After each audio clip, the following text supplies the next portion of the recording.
Muy buenas tardes, hermanos, amada familia, queridos amigos, bienvenidos al estudio de la Palabra de Dios. Hoy día miércoles 2 de diciembre ya entramos a este último mes del año que ya casi se nos va. Dentro de poco estaremos en el 2021, pero continuamos hoy día con el estudio de la santa y bendita Palabra del Señor. Vamos a encomendarnos en verdad en las manos de Dios y a suplicar pues de que sea Él quien derrame sobre nosotros esa bendición, esa unción en nuestro corazón, en nuestra mente, en nuestro espíritu, para poder recibir su santa palabra. Oremos entonces. Nuestro amado y bendito Padre, suplicamos en esta hora tus más ricas y abundantes bendiciones, Señor. Suplico, Padre, que sobre cada una de las personas que estarán recibiendo este estudio, Señor, esta palabra que es tuya, Señor Santo, yo te pido que incrementes la fe en ellos como la incrementes en mi propia vida. Te agradezco, Padre, y desde ya dejamos estos minutos en tus santas y benditas manos, en el nombre bendito de Cristo Jesús. Amén y amén. Continuamos hoy día haciéndonos esa pregunta: ¿qué ocurriría si el Señor Jesús viniera ya?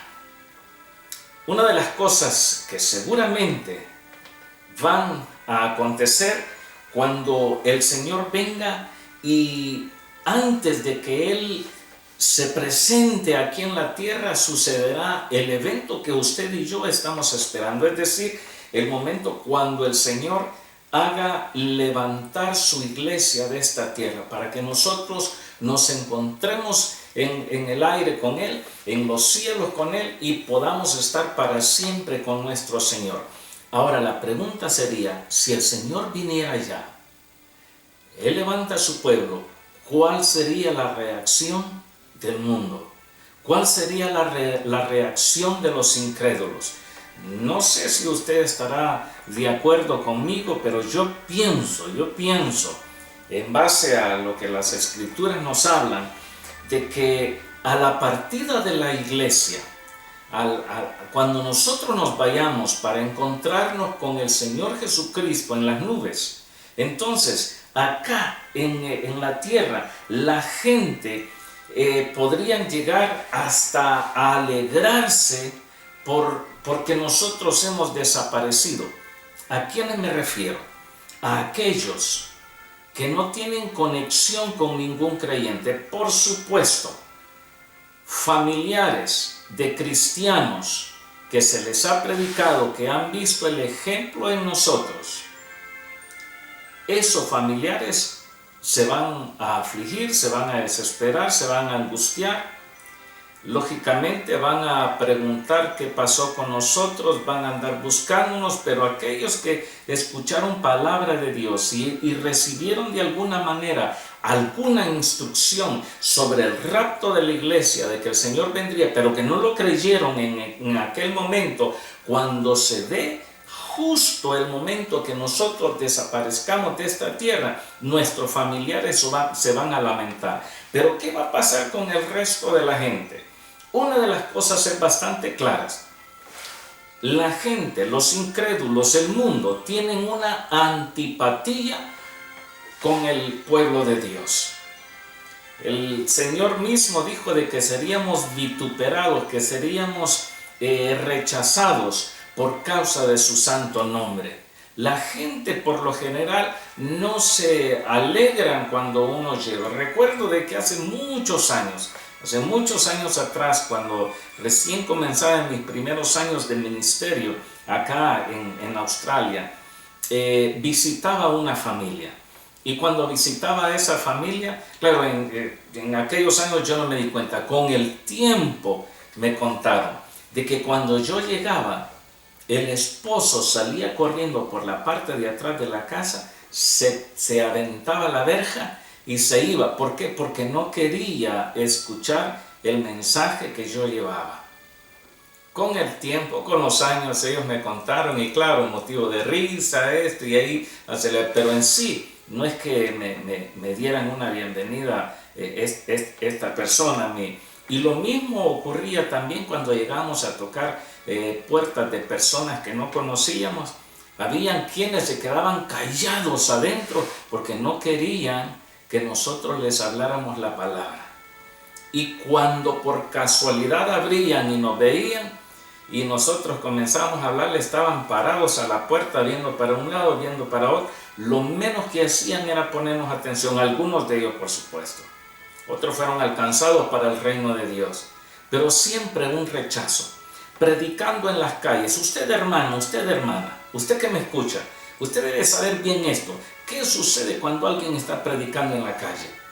Es bien recibido, le aplauden, le tiran rosas, le sacuden por donde va a caminar para que pase el hermanito, la hermanita. No, hay un rechazo. En una oportunidad predicando en un suburbio de acá de la zona donde nosotros vivimos, que es donde viven bastantes chinos, vietnamitas, asiáticos. En una oportunidad predicando en una esquina de una calle, yo ni cuenta me di, después me contaron que un hombre iba con un envase a pegarme a mí por la espalda. Y me dijeron, algo lo detuvo a ese hombre, era un borracho. Yo lo único que estaba haciendo es gritando. En ese entonces todavía nos permitía predicar así al aire libre. Ahora está totalmente prohibido, ahora hay que buscar estrategias como poder hacerlo. Sin embargo, rechazo siempre de la palabra de Dios. Entonces, ¿qué va a suceder cuando nosotros desaparezcamos y ya no va a haber quien le haga ver su pecado a esa gente? Pienso de que se van a alegrar. De momento van a decir, ¿qué pasó? Se perdieron unos cuartos y fueron de aquellos que andaban hablando siempre de Dios, aquellos que hablaban del cielo, del infierno, de la salvación, la perdición, del pecado, de santidad. Qué bueno que se fueron. Vayamos a la Escritura y veamos algo. Evangelio según San Mateo. Vamos a ver en este capítulo 14, Evangelio según San Mateo, si me acompaña por favor. Vamos a ver los versículos 3 al 11. Y dice la Escritura, leyéndola en el nombre del Padre, del Hijo y del Espíritu Santo. Dice, porque Herodes había prendido a Juan. El rey Herodes había prendido, habían encarcelado a Juan el Bautista. No era cualquier persona, no, Juan el Bautista. Dice, y le había encadenado y metido en la cárcel. ¿Cuál era el delito de Juan el Bautista? Que era alguien que andaba asaltando a las personas, alguien que se metía a las oficinas de gobierno, por decir así, a hacer sabotaje, en nuestros días a robar un banco, a robar el tesoro del templo. No. Dice la Escritura de que lo había encadenado y metido en la cárcel por causa de Herodías, mujer de Felipe, su hermano. En otras palabras, estaba Herodes, estaba Juan el Bautista, que lo habían encarcelado por causa de que esta mujer, Herodías, era la esposa del hermano del rey Herodes.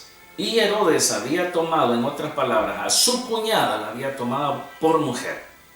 Entonces, versículo 4 dice, porque Juan le decía, no te es lícito tenerla. En otras palabras, no está bien lo que estás haciendo. Entonces eso le chocaba a Herodes. Además dice, versículo 5, escuchen, o lea conmigo, y Herodes quería matarle, pero tenía temor al pueblo porque tenían a Juan por profeta. O sea, había un rechazo grande. ¿Por qué? Porque este le hacía ver su pecado. Y estamos hablando de Herodes. Estamos hablando del rey Herodes, rey de Israel, que entre comillas tenía que ser un adorador, tenía que ser un siervo de Dios, tenía que ser un creyente, pero estaba tan hundido en una mala forma de vida que tenía rechazo inclusive por este siervo de Dios. No quería verlo, dice, lo leímos, quería matarle. Versículo 6.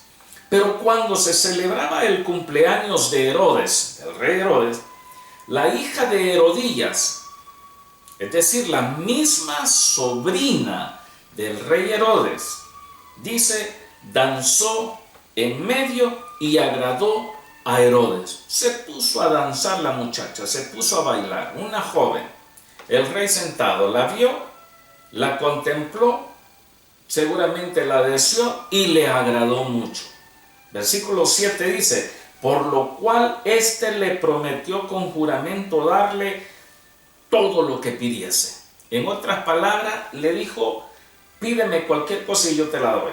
Versículo 8, ella dice, esta joven, instruida primero por su mamá, es decir, por Herodías, le dijo, dame aquí en un plato la cabeza de Juan el Bautista.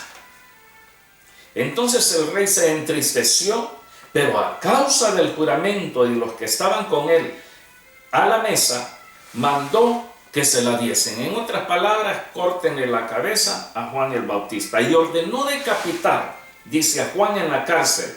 Y fue traída su cabeza en un plato y dada a la muchacha, ella la presentó a su mamá.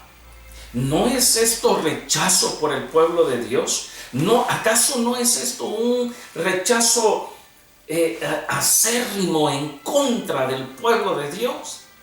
Estamos hablando de Juan el Bautista, aquel que dijo, yo soy aquel que dijo, voz que clama en el desierto, citando al profeta Isaías, que tenía que venir a preparar el camino del Señor. Era un hombre de Dios. Era un hombre dedicado completamente a Dios y a servirle a Dios y a servirle a su pueblo. Toda la gente lo admiraba, toda la gente reconocían a Juan, decían, este es un profeta que se ha levantado. Sin embargo, para los enemigos de Dios, para los incrédulos, era una gran ofensa y era un gran atentado. Entonces, era tanto el rechazo que primero lo encarcelan, y no solo lo encarcelan, lo encadenan y después le cortan la cabeza. Le doy otro ejemplo. Primer libro de Reyes, capítulo 18, versículos 2 al 4. Y dice la Escritura, fue pues Elías a mostrarse a Acab. Acab es el nombre de este personaje acá, el rey Acab. Dice, y el hambre era grave en Samaria. Y Acab llamó a Abdías su mayordomo. El rey Acab llama a su mayordomo. Y Abdías, dice, era en gran manera temeroso del Señor, porque cuando Jezabel destruía, mataba a los profetas de Dios, Abdías tomó a 100 profetas y los escondió de 50 en 50 en cuevas y los sustentó con pan y con agua. Jezabel. Hablar de Jezabel es como hablar casi del diablo encarnado en esa mujer. Pero una mujer malvada, mala. Un rechazo a los siervos de Dios impresionante. Yo digo, los voy a terminar, voy a matar, no a los que creen en el Señor solamente, sino que voy a destruir a sus profetas, los voy a matar uno por uno hasta que no quede ninguno. ¿Por qué? Porque los rechazo, no los soporto. Yo recuerdo que en una oportunidad estaba en una conversación en una casa y alguien allí en esa casa habían llegado unas visitas, así como a mí me habían invitado los dueños de esa casa, unos amigos, y empezaron a hablar y decían, yo a estos evangélicos, imagínense, a estos evangélicos no los soporto.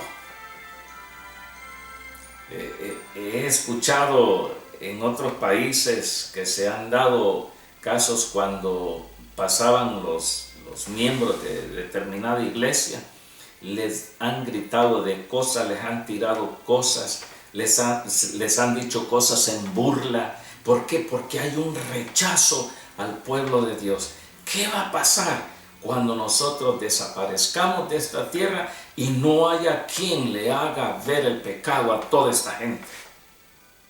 ¿Qué ocurriría si en ese momento le tuviéramos que decir al premier de aquí de Victoria, que está queriendo hacer unas leyes contrarias a lo que es la palabra de Dios, contrarias a lo que son nuestro trabajo en el Señor? ¿Qué ocurriría si le dijéramos, señor premier de acá de Victoria, usted está cometiendo un gran pecado, arrepiéntase? Si alguien se lo dijera a él le chocaría. Porque a los políticos lo único que les gusta es que les aplaudan. A veces hasta nosotros los cristianos somos arrastrados por algunos políticos, pero al fin y al cabo lo que ellos ven en nosotros es simplemente un voto más para ellos. Es lo único que ven. A veces tratan de hacer algo aquí bonito como para ganarse los votos, y muchos creyentes nos dejamos ir también por eso. Yo aquí encuentro a una mujer que rechazaba totalmente al pueblo de Dios. Dijo, vamos a volarle las cabezas a todos estos profetas. Más adelante encontramos el caso que Elías, en ese mismo libro de Primero de Reyes, encontramos que Elías desafía a los profetas y sacerdotes de Baal, llegan a un monte y termina matándolos, y después esta mujer le manda un mensajito a Elías y le dice, lo mismo que le has hecho a los profetas míos, lo mismo te voy a hacer, te voy a cortar la cabeza. Y Elías tuvo que salir huyendo. Un rechazo total. Libro de Génesis, capítulo 13, versículo 13, escuchen, dice, Génesis 13. Dice, mas los hombres de Sodoma eran malos y pecadores contra Jehová en gran manera. Los hombres de Sodoma. El Señor dijo, si en Sodoma y Gomorra se hubieran hecho las señales que se están haciendo en medio de ustedes, pueblo de Israel, tiempo tendrían aquellos a arrepentirse. Pero la Escritura dice que eran malos. Pero pareciera de que la maldad se ha multiplicado en extremo ahora, en nuestros tiempos. Ya para los días de Cristo la maldad estaba multiplicada. Porque Él dijo, si se les hubieran dado las señales que se les están dando a ustedes, estos tendrían tiempo a arrepentirse. Y eran tan malos que vea, en el capítulo 19, 6 capítulos después de lo que leímos, Génesis 19, versículo 1 en adelante, dice, llegaron pues los dos ángeles, bendito sea Dios que mandó, se presentó ahí a través de estos ángeles, dice, llegaron a Sodoma a la caída de la tarde, al atardecer, y Lot estaba sentado a la puerta de Sodoma. Allí estaba Lot, el sobrino del creyente Abraham, y viéndolos Lot se levantó a recibirlos y se inclinó hacia el suelo. ¿Por qué? Porque reconocía quiénes eran. Y dijo, ahora mis señores, les ruego que vengáis a casa de vuestro siervo y os hospedéis. Y lavaréis vuestros pies, el lenguaje que tenemos en nuestra versión de la Biblia. Les voy a lavar los pies, y por la mañana se levantan y sigan su camino. Y ellos respondieron, no, que en la calle nos quedaremos esta noche. Mas él porfió con ellos mucho, es decirles, miren, no se queden aquí. ¿Por qué sería? ¿Por qué sería de que Lot estaba insistiendo, estaba porfiando, dice la Escritura, insistiendo en no se queden aquí, vénganse para adentro? Pues, en otras palabras, mira, aquí la cosa es peligrosa. Sodoma no es como allá donde vive mi tío Abraham. Aquí el asunto es diferente. Dice, y al final dice, fueron con él y entraron en su casa y les hizo banquete y coció panes sin levadura y comieron. Versículo 4. Pero antes que se acostasen, rodearon la casa los hombres de la ciudad, los varones de Sodoma, todo el pueblo junto. Es decir, todos tenían un rechazo horrible a estos ángeles de Dios. Dice, desde el más joven hasta el más viejo, todos. Versículo 5, llamaron a Lot y le dijeron, ¿dónde están los varones que vinieron a ti esta noche? Sácalos para que los conozcamos. Si nosotros tomamos esa palabra nuestra, ese verbo conozcamos, el verbo conocer, para nosotros conocer a alguien, mucho gusto, yo lo conozco, yo lo conozco a él, yo la conozco a ella. Este vocabulario bíblico quiere decir otra cosa. Cuando dijeron sácalos para que los conozcamos, estaban diciendo sácalos para tomarlos nosotros, en otras palabras, para tener relaciones sexuales con ellos. Esos hombres eran terribles. Entonces Lot salió a ellos a la puerta y cerró la puerta tras sí y dijo, les ruego, hermanos míos, esos hombres malvados, esos hombres idólatras, paganos, las mentes diabólicas, y Lot todavía les llama hermanos. Les dice, les ruego, como tratando de calmarlos, ¿verdad? Para que no se sintiera muy fuerte la cosa y decirle, ¿saben qué, hijos del diablo? Váyanse de acá. No, les dijo, yo les suplico, hermanos míos, que no hagan tal maldad. Mire hasta dónde llegó esto. Estos pasajes de la Escritura a veces cuesta comprenderlos. En el versículo 8 dice que les dijo, he aquí ahora yo tengo 2 hijas que no han conocido varón. En otras palabras, ¿se da cuenta el verbo conocer? En la Biblia quiere decir que nunca se han acostado con hombre, nunca han tenido relaciones sexuales. Yo las sacaré afuera y haced de ellas como bien les parecía, pero solamente que a estos varones no les hagáis nada. O sea que era tanto la maldad que veía este hombre llamado Lot, era su creencia en Dios, estando en un lugar equivocado, pero evaluó entre sus propias hijas y los ángeles de Dios y dijo, dispuesto estoy a dar aún a mis hijas. No quiere decir de que Lot no las amaba, sino que vio que lo que querían hacer con los ángeles de Dios era extremo y prefirió sufrir él. Vea la imagen. Todos los hombres de la ciudad rodearon la casa, querían tener relaciones sexuales con los 2 ángeles de Dios, porque era un rechazo horrible. Y este Lot estuvo dispuesto a decirle, mire, yo le doy mis 2 hijas a todos ustedes. En otras palabras, ustedes las van a matar. Porque el rechazo era fuerte. Entonces los varones, dice, ahora te haremos más mal que a ellos. Porque ellos le respondieron, quítate de aquí, y añadieron, vino este extraño para habitar entre nosotros, refiriéndose a Lot, y habrá que erigirse en juez, ahora te haremos más mal que a ellos. Y hacían gran violencia al varón, es decir, a Lot, y se acercaron para romper la puerta. Entonces los varones, es decir, los 2 ángeles, alargaron la mano y metieron a Lot en casa con ellos y cerraron la puerta. Versículo 11, y los hombres que estaban a la puerta de la casa hirieron, y a los hombres que estaban a la puerta de la casa, dice, hirieron con ceguera desde el menor hasta el mayor, de manera que se fatigaban buscando la puerta.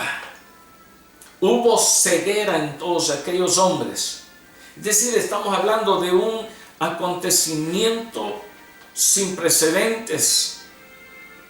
Hombres que quieran tener relaciones con ángeles del Dios Altísimo. Ángeles que hieren con ceguera a estos hombres.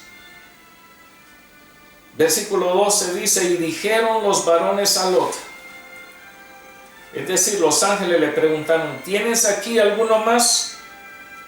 Yernos y tus hijos y tus hijas y todo lo que tienes en la ciudad, sácalo de este lugar, porque vamos a destruir este lugar por cuanto el clamor contra ellos ha subido de punto delante de Jehová. Por tanto, Jehová nos ha enviado para destruirlos a todos ellos.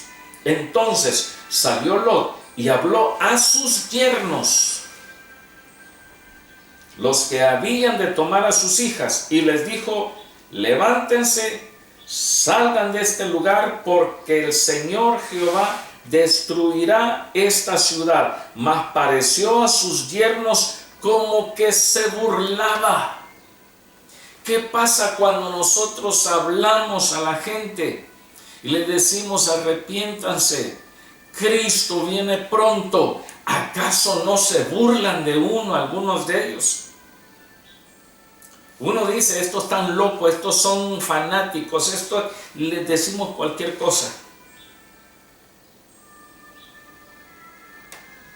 Dice: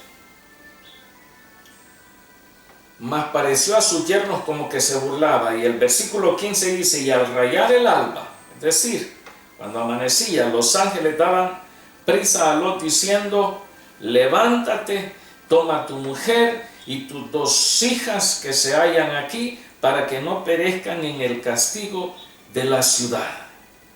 Es decir, un rechazo total al pueblo de Dios, un rechazo a la iglesia del Señor. ¿Qué va a ocurrir cuando el Señor venga y levante su pueblo? Se dé lo que conocemos como el arrebatamiento, el rapto de la iglesia. El incrédulo en esta tierra, seguramente van a decir: se han perdido muchos, pero no se ha perdido gran cosa. Simplemente era un grupo de gente fanática, que es mejor que hayan desaparecido, así quedamos libres. Porque cuando a uno le hacen ver el pecado, no es agradable. Cuando a uno le hacen ver errores, a nadie le gusta. Los que soportan corrección son los niños. Ya una persona adulta con uso de razón, de conocimiento, hagámosle ver su pecado, su error, su falla, su metida de pata, como decimos en lenguaje popular, a las personas no les agrada. ¿Qué ocurrirá? ¿Qué ocurrirá? O qué ocurriría, mejor dicho, si el Señor viniera ya? Cuando el Señor aparezca en esta tierra, va a ocurrir algo. Por parte de los incrédulos, ellos van a reconocer la autoridad, la deidad en Cristo el Señor. La van a reconocer. Cuando el Señor vuelva, todos aquellos que se burlaron de Él, todos aquellos que se burlaron de su santa palabra, todos aquellos que se mofaban cuando se les hablaba el santo y bendito evangelio, y que decían: esto no es así, esto acá, a esto mejor hay que golpearlos, hay que torturarlos, hay que matarlos, hay que hacer aquí, hay que hacer allá. Toda esa gente, los que estén presentes en ese entonces, cuando Cristo venga, van a reconocer de que el Señor es el Señor de señores y Rey de reyes. Dice la Escritura, la carta del apóstol Pablo a los Filipenses, capítulo 2, versículos 10 y 11 dice: para que en el nombre de Jesús se doble toda rodilla de los que están en los cielos y en la tierra y debajo de la tierra. O sea que hay personas debajo de la tierra, es lo que dice acá. Dice: para que en el nombre de Jesús se doble toda rodilla de los que están en los cielos, los que están en la tierra y los que están debajo de la tierra, y toda lengua confiese que Jesucristo es el Señor, para gloria de Dios Padre. Acá Pablo no está diciendo: basta con solamente doblar rodillas y ya con eso